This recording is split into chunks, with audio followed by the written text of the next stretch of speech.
नमस्कार दोस्तों, AGIS परिवार में मैं शिवम कोहली आपका स्वागत करता हूं। बच्चा, आज 21 अप्रैल जो थी नेशनल सिविल सर्विस डे के रूप में मनाया जाता है। तो ऐसे पावन दिवस पर मैं सभी सिविल ऑफिसर्स, जिन्हें एक शब्द में कहूं तो कर्म योगी को हार्दिक शुभकामनाएं और आप सबको आने वाले समय के लिए बधाई। चलिए शुरुआत करते हैं यहाँ पे इतिहास से। ली कमीशन 1926 जिसने एक रिपोर्ट सबमिट की, उस रिपोर्ट के आधार पे यहाँ पे 1926 में पहली बार पब्लिक सर्विस कमीशन का गठन हुआ और उसी 1926 के बाद आज 2026 में लगातार 100 वर्ष पूरे होने पे जो ये शताब्दी वर्ष है, इसी में हम 21 अप्रैल 2026 को नेशनल सिविल सर्विस डे को मना रहे हैं। इस महान दिवस का अगर ऐतिहासिक रूप से जानना हो तो मेरे बच्चा, सरदार पटेल जी ने पहली बार 21 अप्रैल 1946 में मेट ऑफ हाउस दिल्ली के अंदर पहली बार जो अपने सिविल सर्विसेज का बैच था उसको संबोधित करते हुए आयरन मैन ऑफ इंडिया ने जो लाइन कही थी उन ऑफिसर्स को, उसमें उन्होंने बोला था स्टील फ्रेम ऑफ इंडिया। क्या अजीब इत्तेफाक है, एक तरफा आयरन मैन है और एक तरफा वो भारतीय लोकतंत्र के सबसे मजबूत ऑफिसर्स को क्या बोल रहे हैं यहाँ पे, स्टील फ्रेम ऑफ इंडिया।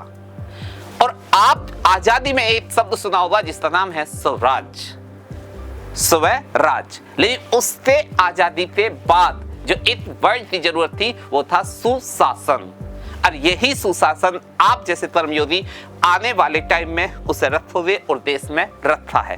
इसके कुछ उदाहरण हैं, जैसे सत्येंद्रनाथ टैगोर जो पहले अपने देश के सिविल सर्विसेज ऑफिसर रहे हैं। 1920 सुभाष चंद्र बोस, कैसे भूल जाए इस क्रांतिकारी को जिसने कहा था तुम मुझे खून दो मैं तुम्हें आजादी दूंगा, और एक विश्व पटल पर देश को एक असली जो रॉयल्टी थी वो हमें महसूस करा दी थी। किरण बेदी, महिलाओं का एक आदर्श रोल मॉडल। ऐसे हजारों कर्मयोगियों से लिस्ट भरी पड़ी है। हाल फिलहाल आपने एक मूवी देखी होगी 12th फेल, मनोज का किरदार, कैसे भूल जाए मेरे दोस्त। तो ऐसे बहुत सारी अनगिनत कहानियों के बीच मैं हजारों छोड़ दीजिए, यहाँ पे बहुत सारे कर्मयोगी जिनका विस्तार से वर्णन नहीं हो सकता। सिंपल सी बात है, वो जिस तरह से उन्होंने काम किया है, तो उसको अगर लास्ट में कहना चाहूं तो बस यही कहूंगा कि सिविल सेवा तो पद नहीं है, ये एक यहाँ पे कर्म है और हमें बेस्ट कर्मयोगी बनना है।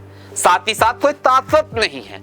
इस पद को यूपीएससी जैसे हम एंटर करते हैं मानते ये पद है, पद नहीं है, ये एक जिम्मेदारी है अपनी माटी की, अपने देश की, अपने समाज की। और लास्ट में मैं आप सभी यहाँ पे तैयारी करने वाले छात्र छात्राओं से बस इतना ही कहूंगा कि यह सपना नहीं है, एक संकल्प है, उसे लो और जियो और साथ ही साथ इस देश की उन्नति में भागीदार बनो। थैंक यू एंड जय हिंद, जय भारत।